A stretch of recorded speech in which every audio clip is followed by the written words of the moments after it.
Hare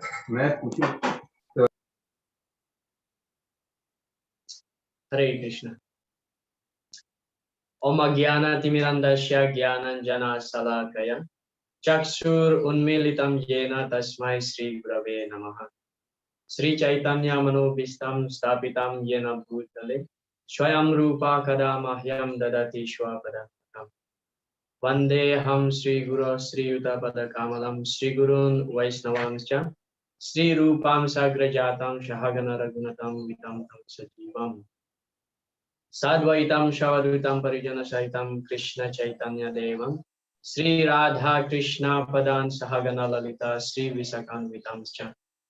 Hey Krishna Karuna Shindu Dina Bandhu Jagatpate Gopesha Gopika Kantha Radha Kantha Namaste Tapta Kanchana Gaurangi Radhe Vrindavaneshwari Rishabhanu Sute Devi Pranamami Hari Priya Vancha Kalpatarubhyascha Kripa Sindhubhya Evacha Patitanam Panebhyo Vaishnavebhyo Namo Namaha. Jai Sri Krishna Chaitanya Prabhu Nityananda Sri Advaita Gadadhara Srivasadi Gaura Bhakta Vrinda. Hare Krishna Krishna Krishna Hare Hare Hare Rama Rama Rama Hare Hare. Mukam karoti vachalam pangum payate girim. Yat kripa tamaham vande Sri Gurun Dinataranam Paramananda Madhavam Sri Chaitanya Ishwaram. Hare Krishna.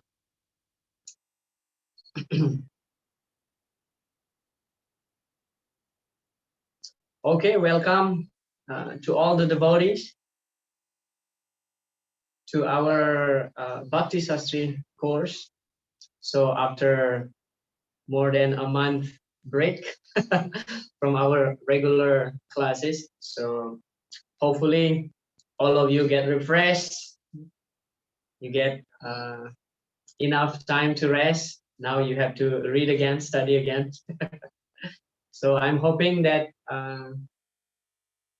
some of you may contact me whenever you're ready with some slokas, as I mentioned a month ago.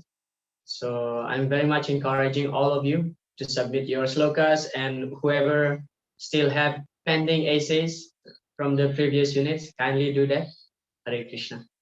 So today we will start with Upadesamrta. Yeah. Upadesamrta. Others may kindly remain muted. Yeah, thank you. Hare Krishna. So Upadesamrta, Upades means instruction, and Amrita means nectar. So the very meaning in English, Upadesamrita, is the nectar of instruction. So actually this instruction given by Srila Rupa Goswami, which are 11 verses, that actually the instruction given by Sri Chaitanya Mahaprabhu to Rupa Goswami directly when Chaitanya Mahaprabhu was in Jagannath Puri. So when Sri Chaitanya Mahaprabhu was in Jagannath Puri, so he was always in ecstasy. When he sees the ocean, he remembers Yamuna. When he sees the blue cloud, he remembers Krishna. When he sees the Tamala tree, so he remembers Krishna. So when he sees like a mount of sand, so he remembers Govardhan Hills. So he always in ecstasy. And the devotee is always trying to pacify Lord Chaitanya whenever he gets into ecstasy. So he was completely in bhava, prema. So in one occasion, so Lord Chaitanya giving instruction to various devotees. And when he gives the instruction to Rupa Goswami in a soft manner, so Rupa Goswami recorded those instructions in this very book, Upadesamrta. So he recorded, he summarized all the instruction given by Sri Chaitanya Mahaprabhu in Jagannath Puri in this book, Upadesamrta, Nectar of Instruction. So the Nectar of Instruction consists of 11 verses. So in general, the flow is like this. The first two verses, the first two verses talking about Pratikulya Savarjavam. what we have to reject. Reject in the sense of we have to avoid. So vacho vegam, manasa, krodha vegam. So this we will discuss in much more detail. So this is just a brief uh, description of the flow of the Upadesamrta. So the first two verses talking about pratikulya savarjana. We have to reject whatever unfavorable, like atyahara. Text number 2 talk about overeating, atyahara, prayasa, and so on. So this should be avoided. This should be rejected. And then text number 3 to 7. So text number 3 and 4 actually talking about anukulya sasankalpa. 3, 4, 5, 6, and 7. We have to accept this, all this stuff, all these things, which is explained in this verses, text number 3 to 7. These are favorable for our devotional service. Therefore, we have to accept. Yeah. So, like being enthusiastic, and then that's text number 3. Utsaha Nishchaya Dhariyat. And then text number 4, the 6 loving exchanges. So it's talk about dealing amongst the devotees. Text number 5, we'll talk about how we deal with the 3 levels of devotees, Kanishta, Madhyama, and Uttama. And then text number 6, we have to be very careful. We should not judge the devotees from the outer look. Yeah. So we shouldn't judge the devotees by seeing the external appearance of the devotees. That's text number 6. And text number 7, we have to revive, we have to develop our taste in hearing, in chanting, and performing devotional service in general, yeah, because we are affected by jaundice. And then the last session, text number 8 onward till 11, talks about the devotees should reside in a holy place, especially in Brajadham, and then it glorifies about the topmost, the holiest place amongst the holy places in Brajadam. So we will talk about the glories of Radhakunda, and Rupa Goswami advised us that we have to take baths in Radhakunda.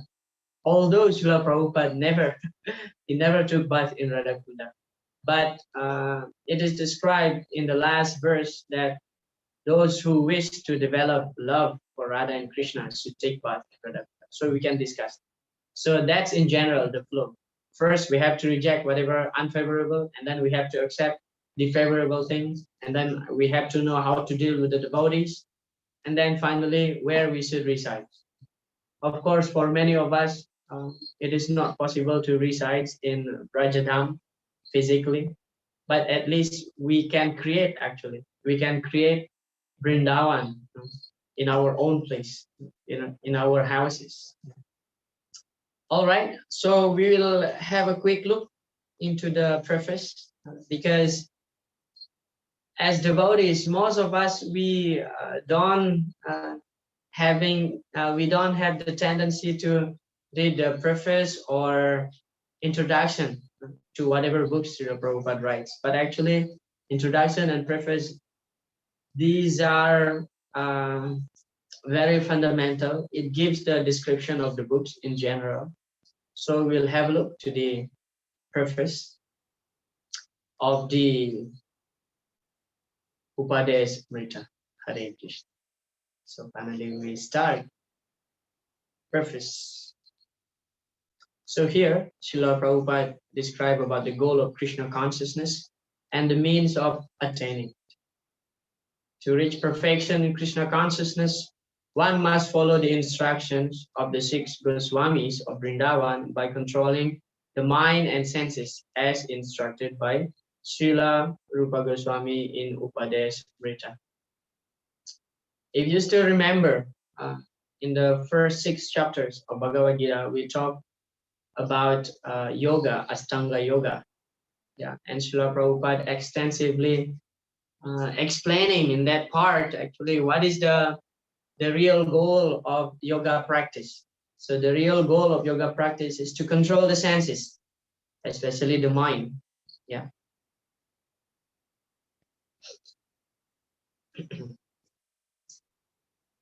So Srila Prabhupada writes in the preface, the Krishna consciousness movement is conducted under the supervision of Srila Rupa Goswami, the Gaudiya Vaisnavas or Bengali Vaisnavas. So Gauda Desh, the Bengal is known as Gauda Desh. So the Gaudiya Vaisnavas or Bengali Vaisnavas are mostly followers of Sri Chaitanya Mahaprabhu, of whom the six Goswamis of Vrindavan are direct disciples.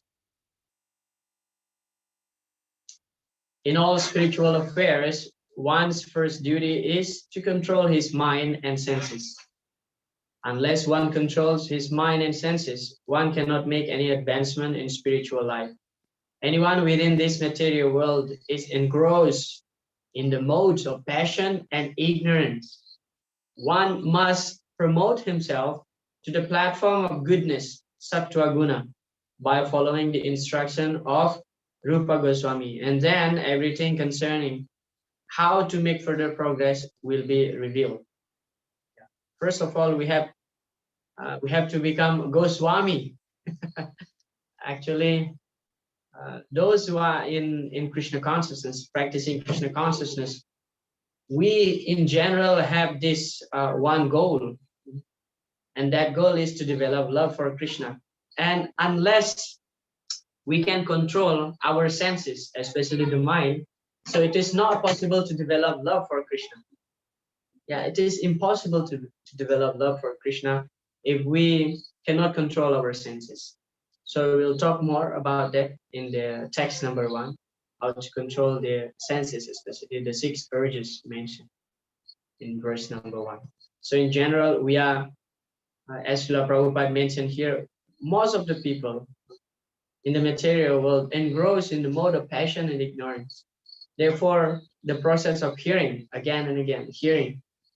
Why do we need to hear on the daily basis? Because hearing is one of the most powerful means by which we can purify our consciousness. Yeah, tadara ajastamo bhava kamalo badayaschayin cheta etair anavidham stitam sattve prasidati.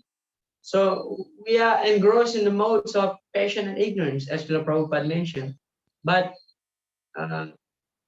and because of this, the influence of modes, ignorance, passion and ignorance. So rajo, tada rajas tamo bhava, kama loba.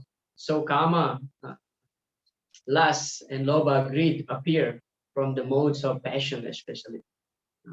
Kama loba dayachaye. Cheta etair anavidham stitam sattve prashadit. But when we hear the narration of Krishna Katha, whether it is about Krishna or Krishna's devotees, so these two topics are actually very much potent. Yeah, it's very potent to cleanse our heart. So stitam sattve. So we will be established in the mode of sattva gun, as Srila Prabhupada mentioned here.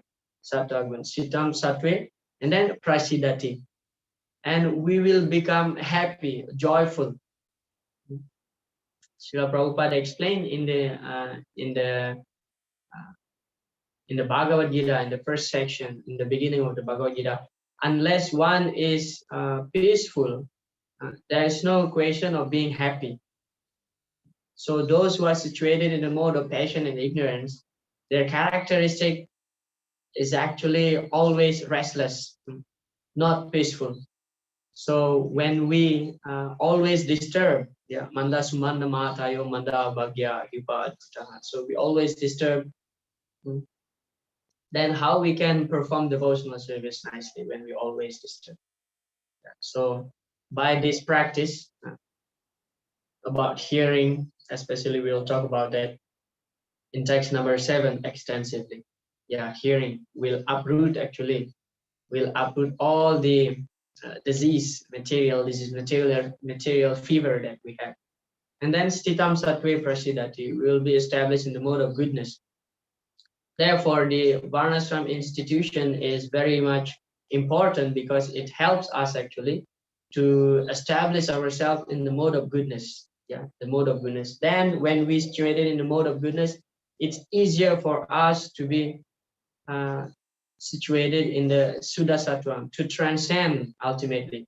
So our goal is not actually to be situated in the mode of goodness, but we have to transcend also.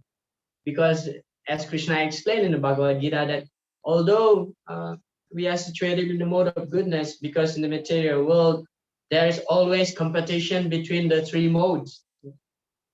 There's always competition between the amongst the three modes. So unless we are situated in the pure goodness, then our position is not really safe. So, but still, being situated in the mode of goodness is actually a favorable platform by which we can jump over to transcend the three modes of material nature.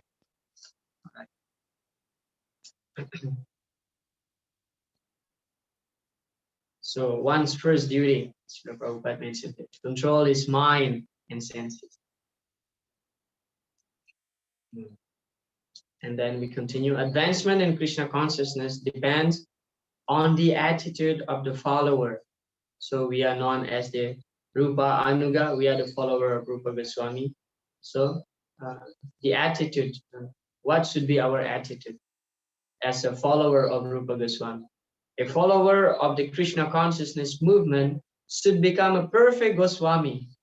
Now this is, when we read this, it sounds like it's demanding so much that we should become a perfect Goswami. Vaisnavas are generally known as Goswamis, okay?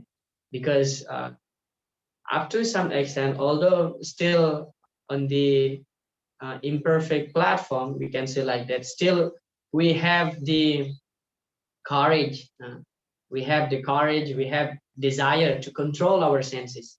So those who can control their senses are called Goswami. Swami means the master, yeah, controller. In Vrindavan, this is the title which the director of each temple is known. One who wants to become a perfect devotee of Krishna must become a Goswami. Go means senses and Swami means the master. Unless one controls his senses and mind, one cannot become a Goswami. So this is written by Srila Prabhupada in Krishna Balaram Mandir, September 20th, 1975. Okay, so that the preface. So now we will enter to the first verse of the Upadesamrta. Vacho vegam manasa krodha vegam jiva vegam udaro pasta vegam etan veganyo visaheta dira sarvam apimam kritivim chashishya. So this is a very famous verse actually. From text number 1 to 4, it is recommended that this book is actually should be very, very dear to the devotees. And therefore, the verses of the Upadesamrta should be always imbibed by the devotees. It should be always with us. We should memorize these verses, at least till text number 4. Yeah, text number 4, the Priti Lakshana. Just like how we wear Kantimala, we never take off our Kantimala. So like this, these verses of Upadesamrta should always become the companion in our life, because this is a very basic guidance actually for those who are sadakas, practicing devotees. So this verse here, Vacho vegam manasa krodha vegam. Translation by Srila Prabhupada. A sober person who can tolerate the urge to speak the mind's demands.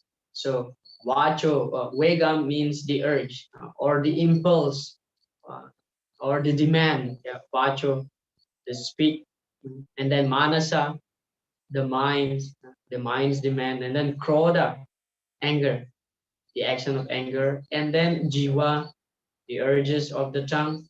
Udara means the belly, and then upasta means genitals.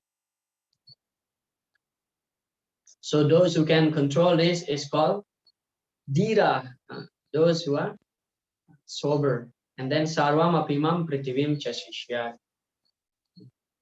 Those who can control the 6 urges is qualified to make disciples all over the world.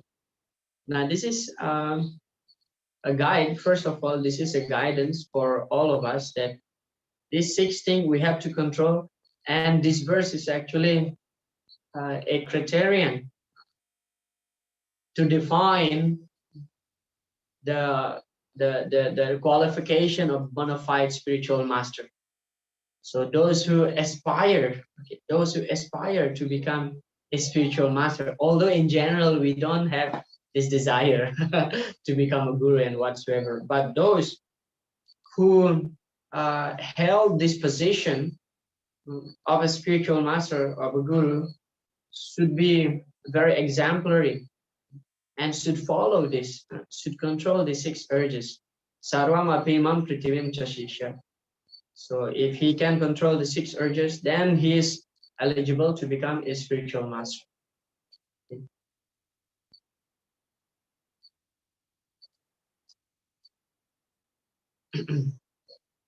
Okay, this is Srila Prabhupada's purport. Of course, okay, before we go to that section, Srila Prabhupada started the purport very interestingly, explaining, narrating how actually Parikshit Maharaj was asking, like, what is the means of purifying oneself?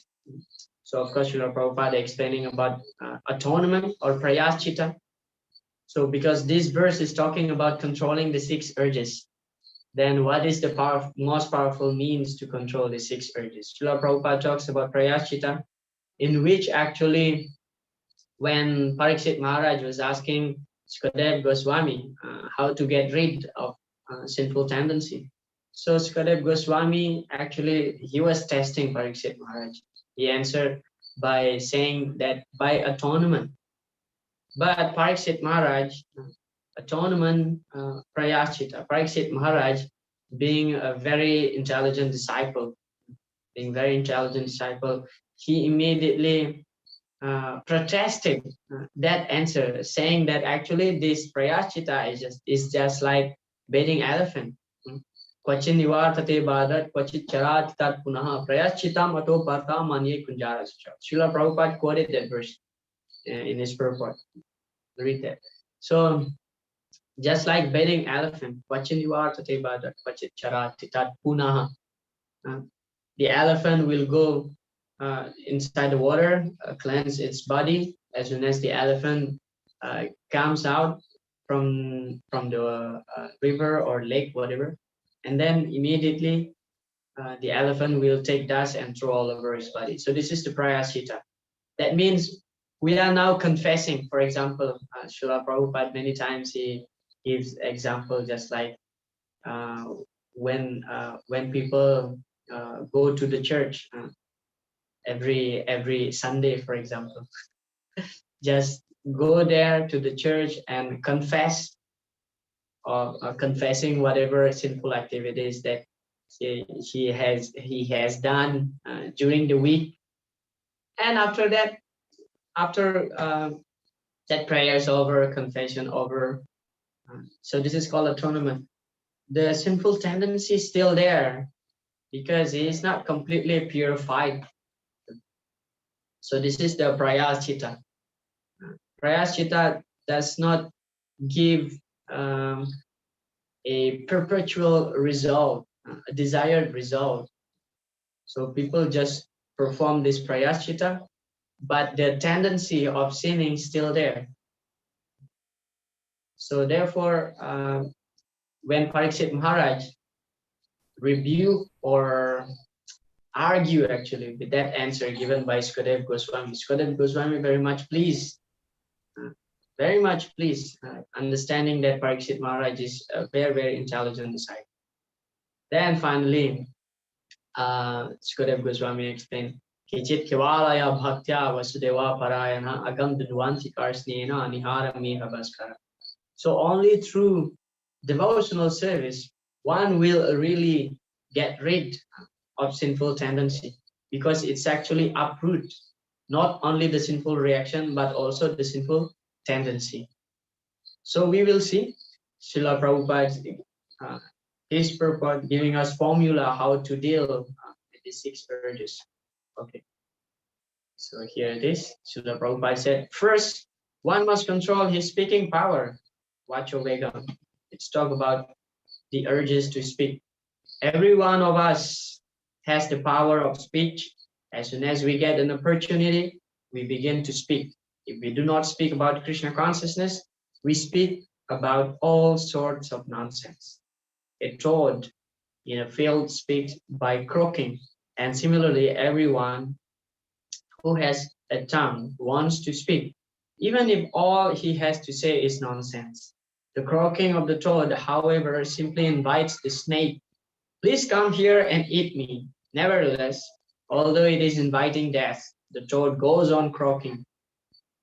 The talking of the materialistic man and impersonalist Mayavadi philosophers may be compared to the croaking of frogs. They are always speaking nonsense and thus inviting death to catch them. Controlling speech, however, does not mean self-imposed silence, the external process of mauna, as Mayavadi philosophers think. Silence may appear helpful for some time, but ultimately it proves a failure. The meaning of control speech conveyed by Srila Rupa Goswami advocates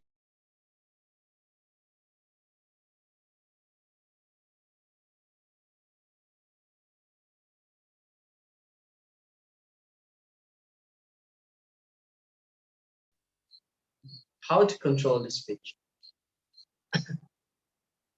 By Mauna Vrata, it's actually an artificial way, because how long you can remain silent, especially in the age of Kali Yuga, everybody is restless. Yeah, how long you can remain silent? So it is impossible. That's why Srila Prabhupada said this process is a failure process.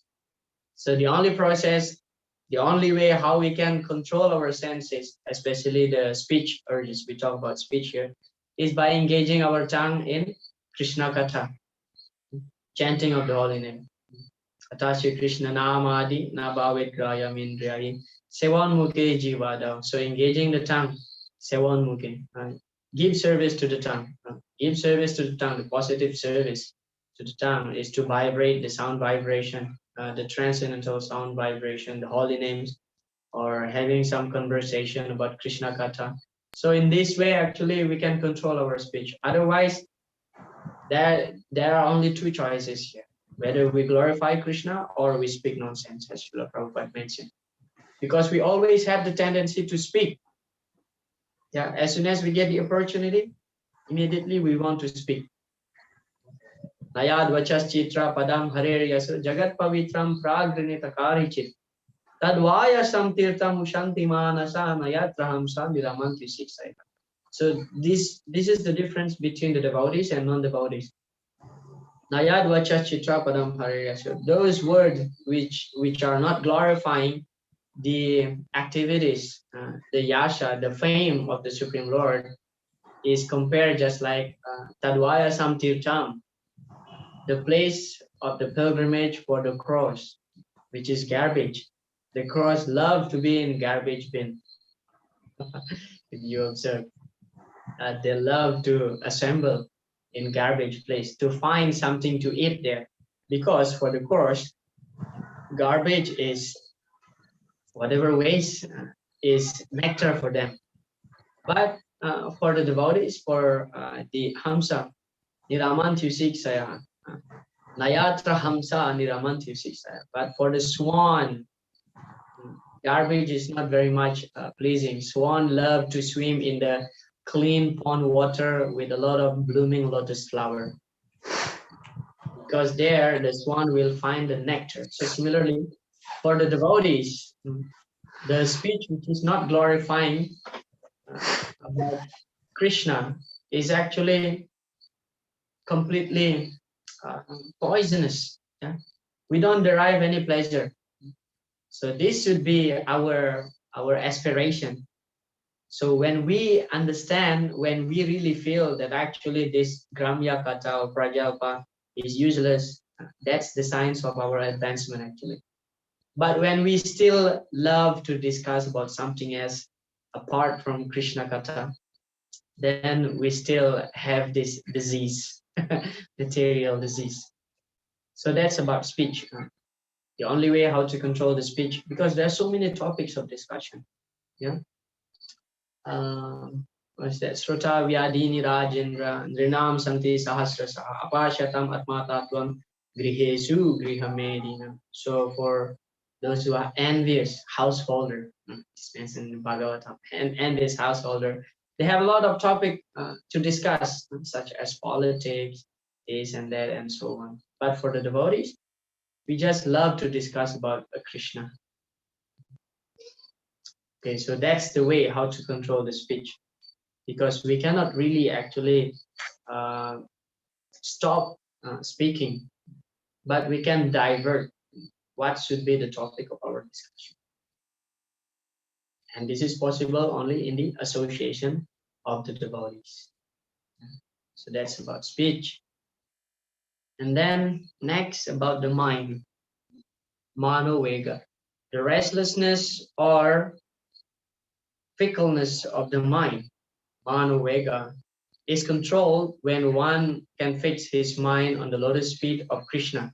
Sri Chaitanya Charitamrita, Madhya Lila, chapter 22, text number 31 says, Krishna Shurya Shama Maya Haya Andakar, Jahan Krishna Taha Nahi Mayara Adhikar. Krishna is just like the sun and Maya is just like darkness. If the sun is present, there is no question of darkness. Similarly, if Krishna is present in the mind, there is no possibility of the minds being agitated by Maya's influence.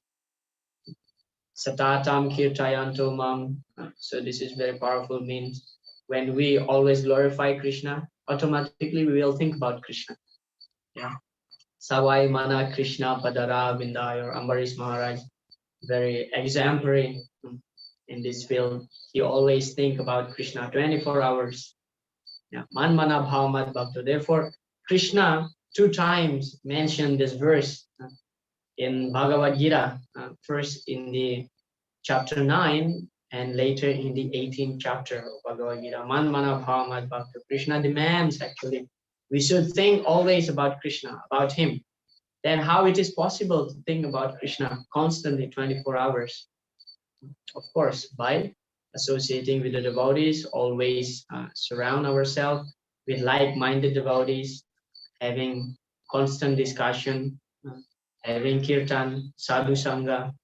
Yes, yet sangha labdham nijavirya vaibhavam tirtamuhu samsprisatam himanasam bharatya junta srutibir gato angajam. So srutibir, we get the chance actually to hear about Krishna in the association of devotees. Ko vaina sevita.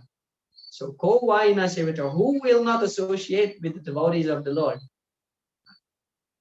Intelligent person will always associate with the devotees of the Lord, because we get the chance to hear constantly about Krishna.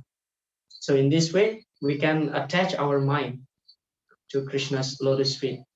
Therefore, all the activities actually should support this this aim actually. Smartavya satatang Vishnu. Always remember Krishna. Vismartavyo naja tuchit. And never forget Vishnu. Never forget Krishna. So why we get up early in the morning for Mangalarati, and immediately after taking baths, we start chanting our japa, chanting the holy name, because we want to develop the attachment, the rati, the attraction. Why we go to the temple to take darshan of the deities? Because deity worship is actually a very powerful means by which we can focus all our senses and mind to concentrate to the Lord.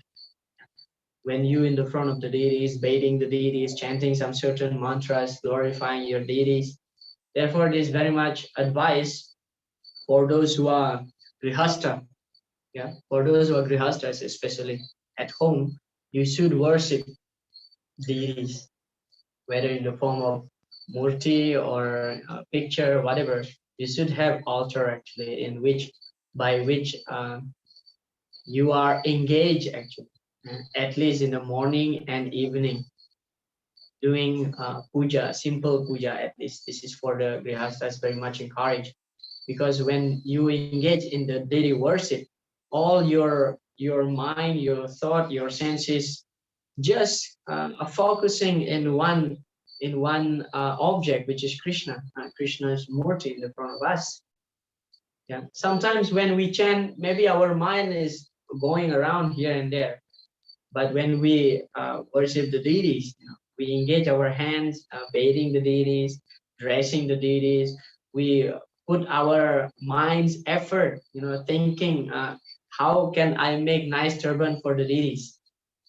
So this is very much encouraged, especially for the grihastas, because the vast majority of the grihastas during the day they will be busy because some duties, maintaining the family members. So at least in the morning and evening, we spend our time specifically for Krishna.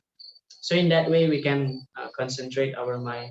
And reading also very much giving big impact actually in our life. Yeah. Reading Srila Prabhupada's book, at least one page every day. If not one chapter, if at least one sloka every day. So in this way, we can actually develop attachment. To keep Krishna in our mind is not at all easy, but that's actually the final test when we remember Krishna at the time of death. Yeah, anta kale chamam eva smaran mukta kalevaram. But it is impossible to remember Krishna at the time of death unless we train ourselves from now to remember about Krishna. Yeah. Therefore, Krishna was advising Arjuna that being a grihastha, Arjuna is a grihastha, and he's also a kshatriya grihastha. So he has certain duties to fight. And Krishna said that tasmat sarveshu kalesu mam anusmara yudhyacha mayar pitam anubudir mam evaishyasi asamsaya. So while fighting, don't worry, while fighting, you must remember me all the time. Tasmat sarveshu kalesu, all the time. Mam anusmara, remember me while fighting. But one time Srila Prabhupada explained that how it is possible to remember Krishna while fighting. Arjuna should focusing on his arrows and who is in the front of him, his enemy. He should defeat his enemy. Then the example is that just like when, for example, when we are doing some accounting for the temple, then when we count the money and then how much expenses, how much income, how much donation, this and that, it's impossible, right, to think about Krishna at that moment. But because we are doing it for Krishna, so Krishna counting as good as remembering Krishna, because we are putting our effort to please Krishna, because this accounting work is for the purpose of temple Krishna. So similarly, when Arjuna was fighting, we may ask, how could Arjuna remember? Of course, because he's a pure devotee and Krishna is there, right there next to him. It is possible for Arjuna to remember Krishna. But generally, when we engage in some certain occupation, some certain activities, sometimes we not be able to remember Krishna all the time. But if that activities is actually dedicated to please Krishna, that's actually as good as remembering Krishna. Yeah. So engage in Krishna service, especially hearing and chanting, will help us actually to develop attachment to always remember Krishna's lotus feet. So when Krishna in our mind, Maya will not be able to disturb us, just like this Krishna Surya Sama. Okay, that's about Mano Vega. And then about anger. This is Krodha Vega. Similarly, anger can be controlled. We cannot stop anger altogether, but if we simply become angry with those who blaspheme the Lord or the devotees of the Lord, we control our anger in Krishna consciousness. Lord Chaitanya Mahaprabhu became angry with the miscreant brothers, Jagai and Madhai, who blasphemed and struck Nityananda Prabhu. So Srila Prabhupada is explaining how to control anger. Kama krodas tata lobas tasmat etat trayam tajet. Trividam narakasyeram dwaram nasanamatmana. Kama krodas tata lobas tasmat etat trayam tajet. Krishna explains to Arjuna in the Bhagavad Gita that these three things, Kama, Krodha, Lobha, these are actually gates, three gates leading to hell. Therefore, tasmat etat trayam tyajet. Whoever doesn't want to go to the hell should give up these three things. Tasmat etat trayam tyajet. Tyajet means to give up. So then how we can give up anger, because we have this tendency of being angry. So Srila Prabhupada explained that by utilizing anger.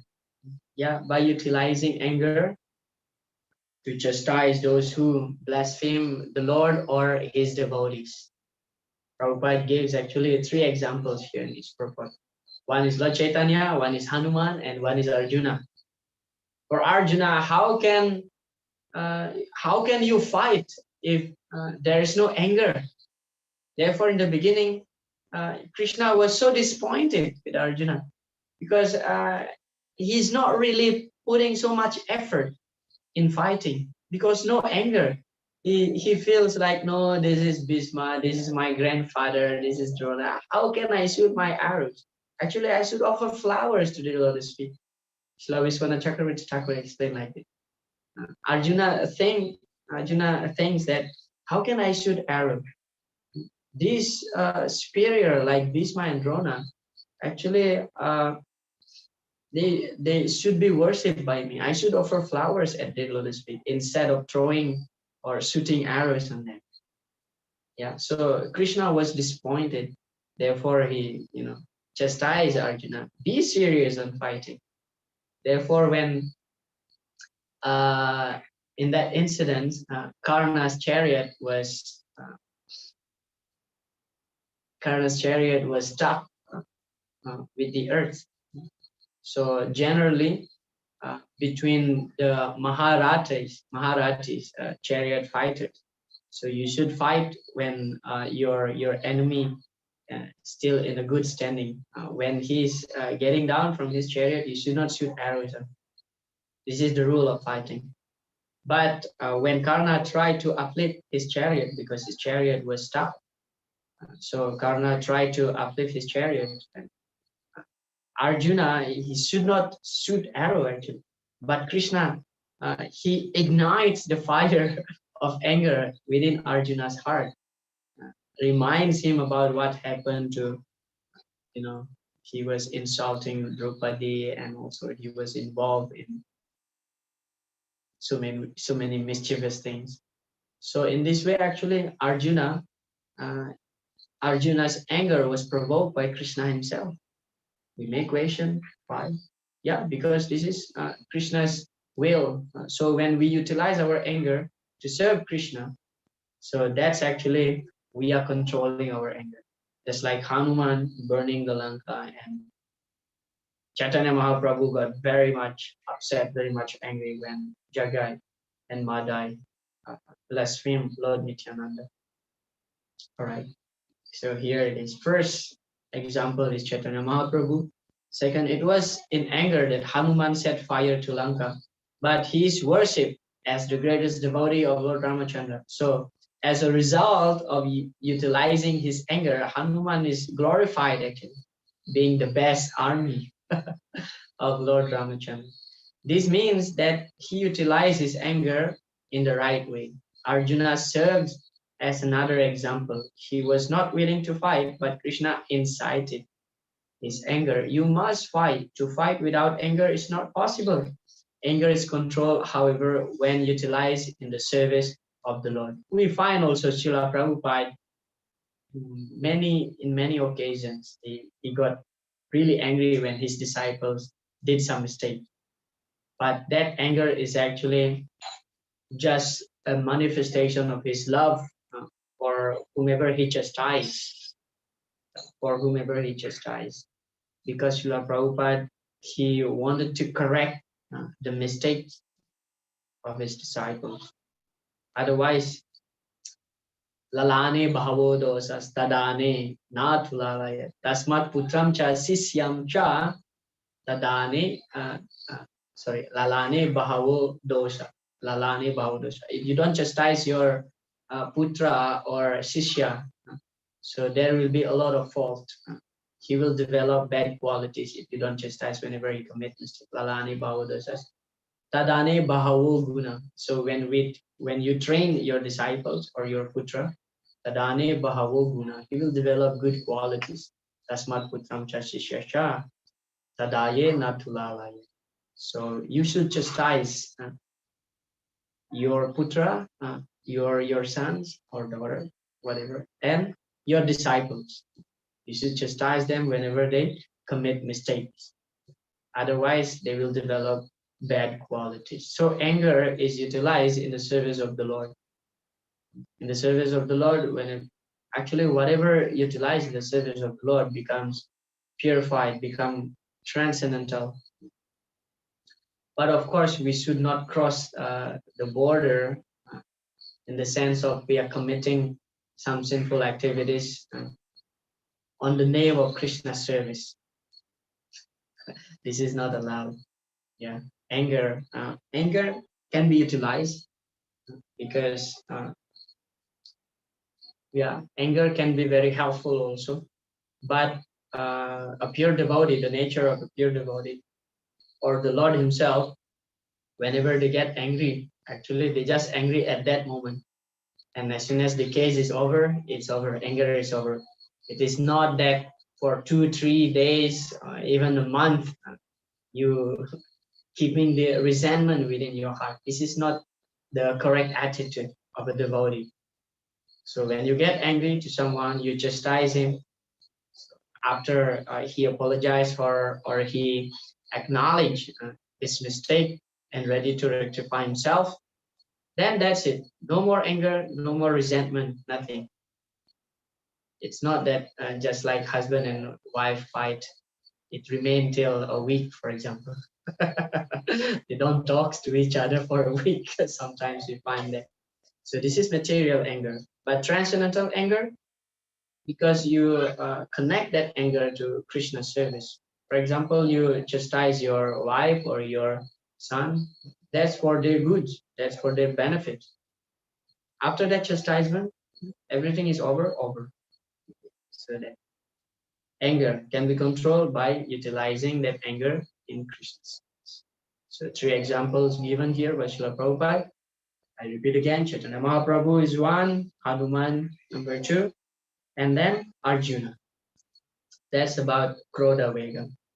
And about the Jiva, now Jiva Vega. As for the urges of the tongue, we all experience that the tongue wants to eat palatable dishes. Generally, we should not allow the tongue to eat according to its choice, but should control the tongue by supplying prasad. The devotee's attitude is that he will eat only when Krishna gives him prasad. That is the way to control the urge of the tongue. One should take prasad at scheduled times and should not eat in restaurants or sweet meat shop simply to satisfy the whims of the tongue or belly. If we stick to the principle of taking only prasad, the urges of the belly and tongue can be controlled. So this purport, this section talking about the Jihva Vegam and then Udara Vegam. Udara Vegam. Naturally controlling the tongue means controlling the belly. Srila Prabhupada gives very heavy instruction, I would say like that we must take only prasad. We shouldn't eat in the restaurant, although it is a vegetarian restaurant. Or we go to some sweet shop, for example, just to gratify our tongue.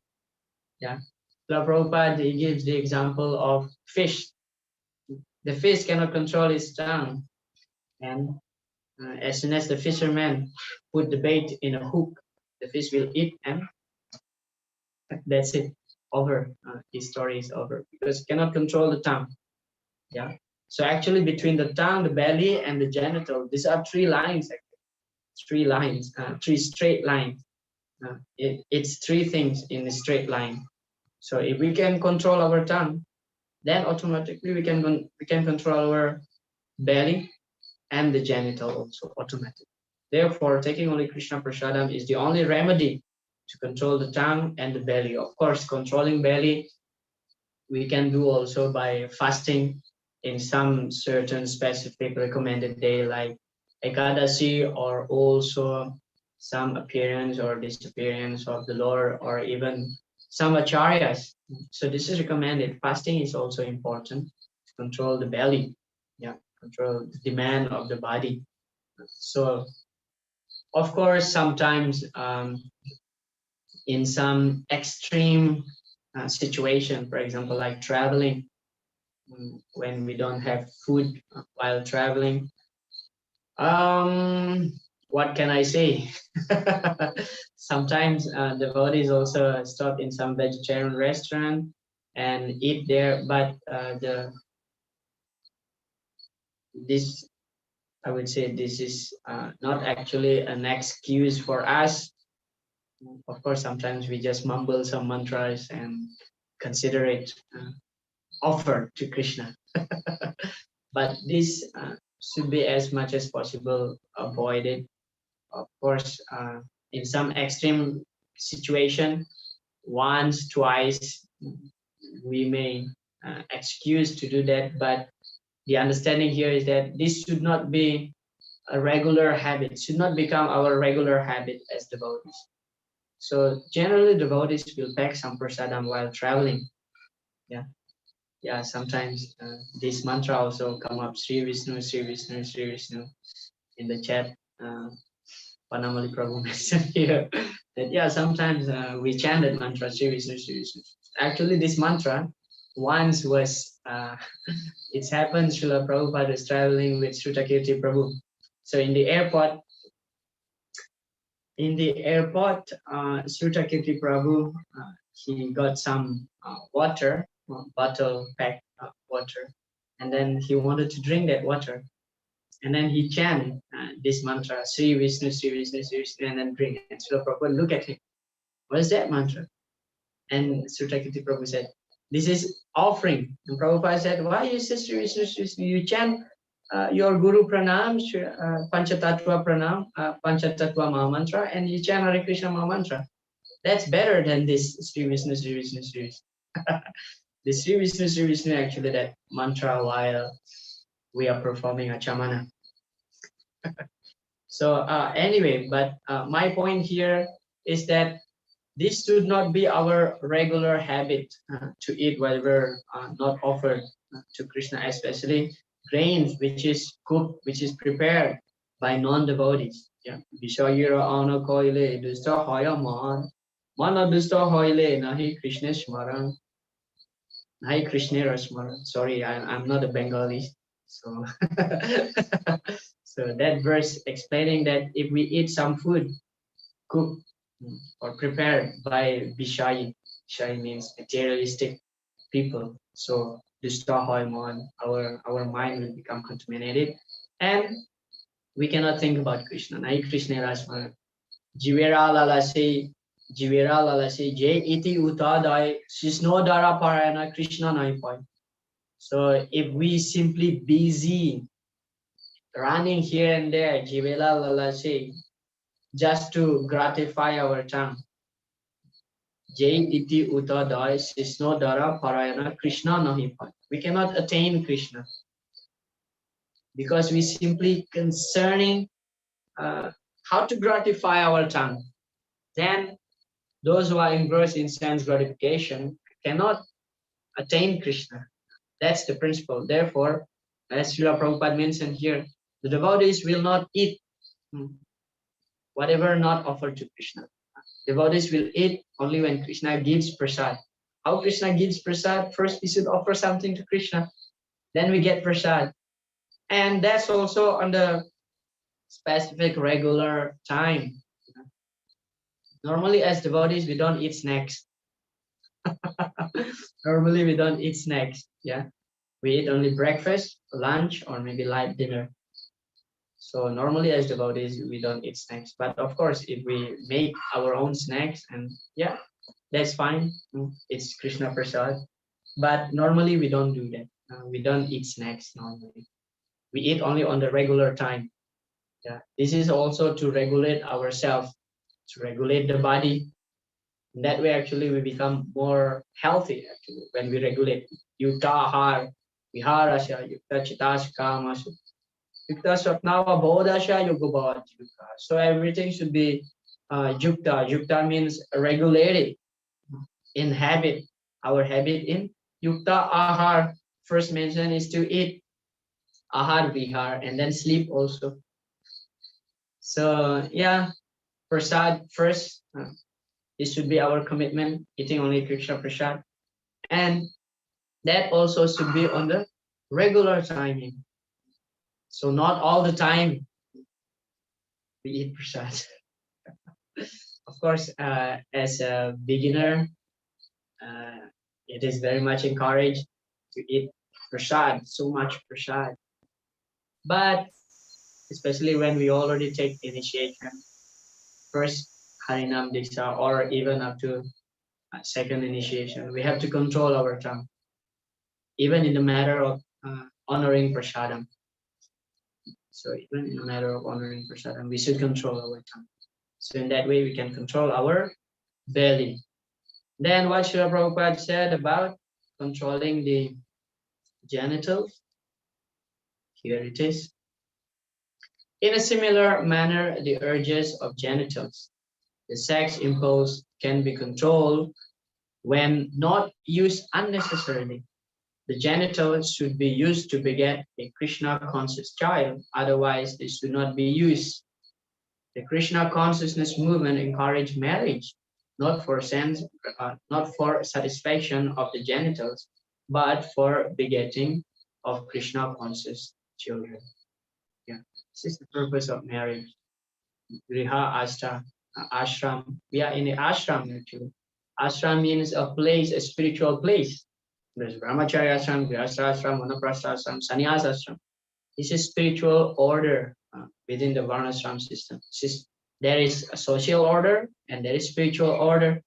So the Brahmana, Kshatriya, Vaishya, Sudra, these are social order. And then the ashramas is actually the spiritual order. So grihastha ashram. Griha means field. Grihastha, grihastha, field in which we can cultivate spiritual life. Yeah, for those who cannot remain celibate whole life, they are allowed to have sex, provided should be within marriage, and that's also should be very restricted. Yeah, as Srila Prabhupada mentioned here, just to beget Krishna conscious child, Krishna conscious children. Srila Bhaktisiddhanta Saraswati Thakur mentioned that if I can produce uh, Krishna conscious children, I would get married and beget hundreds of sons. But I'm not so confident that I can train my sons to become devotees. Therefore, he chose to be a brahmacharya. That's he mentioned like that.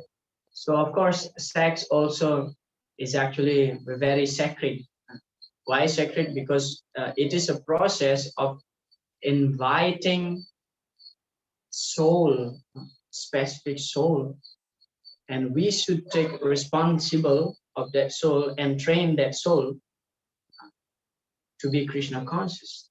Dharma virodha bhuteshu kamosmi bharatar shabha. Krishna explained that to Arjuna that Dharma virodha bhuteshu kamo asmi. I'm sex. Krishna said, I'm sex, which is in line with the scriptural injunction. So why the Krishna consciousness encourage marriage?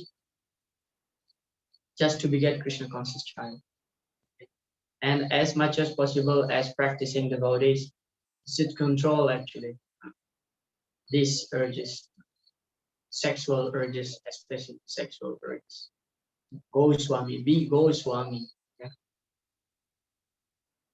So that's how we can control our sexual desire, by engaging the genitals, how we can control the genitals by engaging the genitals to beget Krishna conscious children, and it should not be utilized unnecessarily. Yeah, unnecessary. Sometimes people gratifying their genitals by artificial means.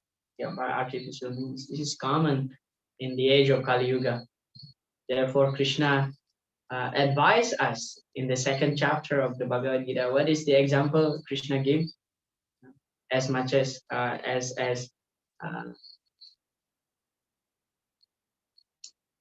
how can I say this? As Krishna give the example just like a tortoise. Yeah. Yada samharate chaya kurmo angani vasarvasa indriyanindriya tevyas tasya pragya pratisthita. So when controlling the senses is concerned, we have to be able to control the senses just like the tortoise. Kurmo anganiva sarvasa. When the tortoise doesn't need its limb, so the tortoise will withdraw all its limb. Yeah, legs, the four legs and the head inside its, what do you call it? Its body, its limb, its body. The limbs will enter into the limb, but when it needs, so will be exhibited again. So similarly, the senses also like that. When we don't utilize the senses in Krishna's service, so we should be able to curb the senses. But most of the times we are unable to curb the senses. Therefore, we should find positive engagement to divert the attention of the senses, the mind, the tongue, the anger, the jiva, the tongue, the belly, jiva vegam, udaro upasta, genitals also. All right. So when one is fully practiced in the methods of Krishna conscious control, we can become qualified to be a bona fide spiritual master. Sarvam api mam prithivim chashishya. Yeah. So therefore, how to control these six urges is not by prayaschita or by any other means. The only way is that to engage all these six urges in Krishna consciousness. Yeah, the word should glorify Krishna, the mind should think about Krishna, and then anger should be utilized in Krishna consciousness. The tongue, the belly, and the genitals should be utilized. All should be utilized in Krishna's service. Therefore, prayachita matopatam manye kunjara. This prayachita is rejected by Parikshit. That's why Srila Prabhupada starts his purport on the top, right on the top, about describing about Parikshit. Okay.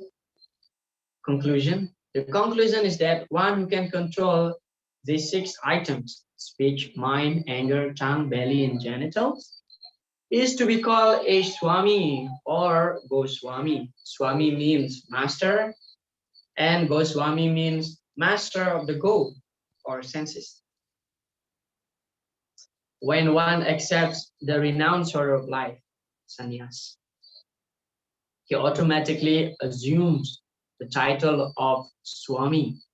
This does not mean that he is the master of his family, community, or society. He must be master of his senses. Unless one is master of his senses, he should not be called Goswami, but Godas, servant of the senses. Following in the footsteps of the six Goswamis of Vrindavan, all Swamis and Goswamis should fully engage in the transcendental loving service of the Lord. As opposed to this, the Godasas engage in the service of the senses or in the service of the material world. They have no other engagement.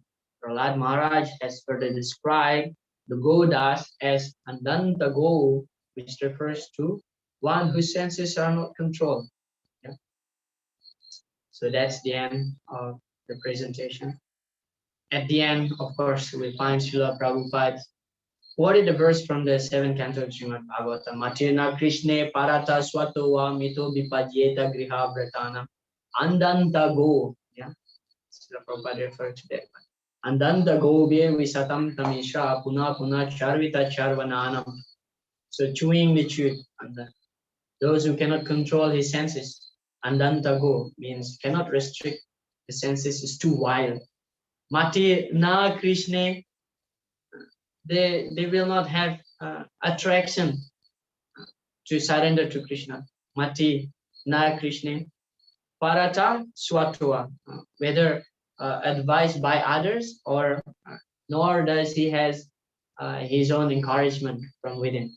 Parata swatva.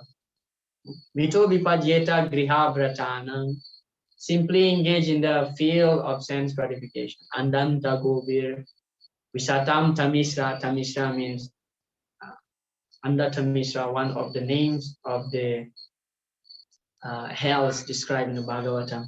Yeah. So they will blind down to the hell because unrestricted sense gratification, cannot control his senses. For such a person, he cannot develop attraction to Krishna consciousness. Therefore, if we aspire to develop love for Krishna, so we have to be able to become Goswami. Not only the sannyasis should become Goswami, we also, all of us should become Goswami, controller of the senses. We should control our senses. Yeah, because sense gratification and spiritual advancement, they go ill together. Yeah, I repeat again, sense gratification and spiritual advancement go ill together. That means if you aspire for spiritual advancement, you cannot have sense gratification. You should choose between the two. You should choose. Yeah? Just like the two rail of the train, they go in line. So you should diminish sense gratification. Then only we can advance spiritually, not otherwise. All right. So that's about the preface and also text number 1, Upadesamrta. We have here about 18 minutes left. So whether any questions or comments, it's your time now to speak up. Hare Krishna.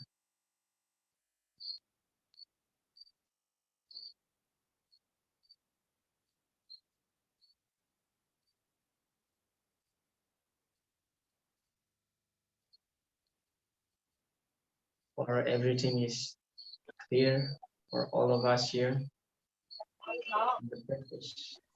Hare Krishna, Prabhu. Hare Krishna. Yes, who is this? Parasuram Prabhu, Hare Krishna. Yes, Prabhu. Prabhu, my question is that the disciple is also son, is considered son, right? So why does Bhaktisiddhanta Saraswati says that if I can produce children, because even a disciple, when he makes disciples, he made so many disciples, so they are also his children. So why does he talk about, marrying and producing hundreds of children? Thank you. Well, it's just his, I would say that is his transcendental humor. Yeah, of course, disciples is actually as good as your own son or daughter, because you have to guide them. Why you talk about marriage and begetting hundreds of sons? Well, the way how I understood is that it's just his transcendental humor, because he wants to remain brahmachari. But at the same time, he doesn't want to discourage the grihastha. So he wants to remain brahmachari.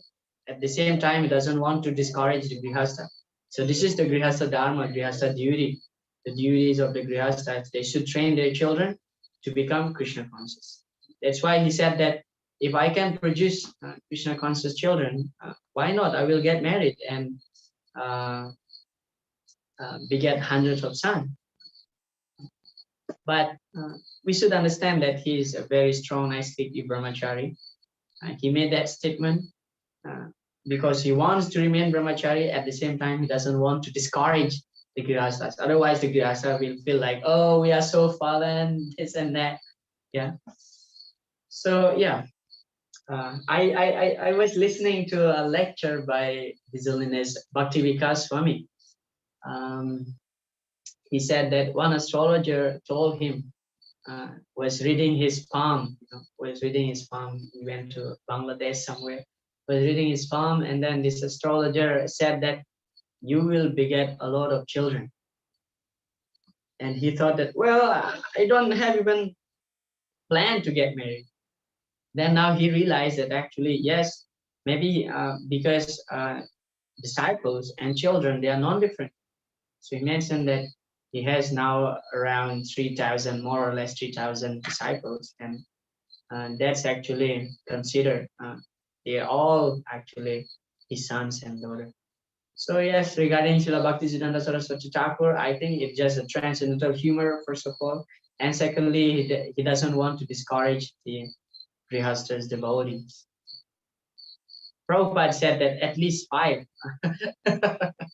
So Prabhupada said that those Grihasthas should beget at least 5 children and train them in Krishna consciousness.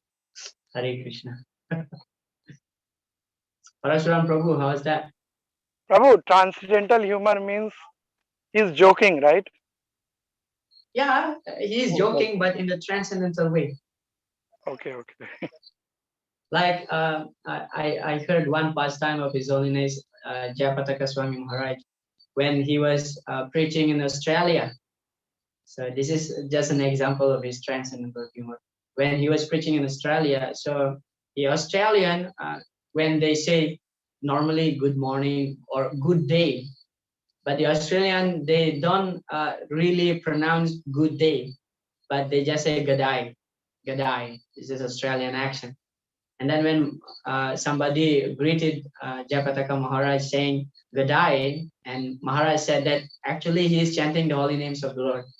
No, not the holy names of Lord, but he said that he's chanting the name of the Lord, Gadai, Gadai, Gadai, Gadai, Gadai Gauranga. Gadai Gauranga means one of Lord Gauranga's name, Gadai Gauranga.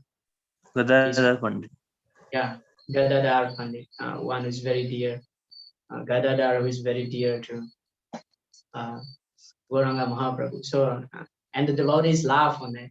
So this person is actually chanting the holy name, saying Gadai. Actually, that person meant good day, but they don't pronounce good day, Gadai. That's just Australian accent. So that's transcendental humor. So Sometimes, I yes. have heard a pastime of His Holiness Bhakti Charu Maharaj. So one is asked him if you are so intelligent and you are not getting married, so your progeny is getting lost.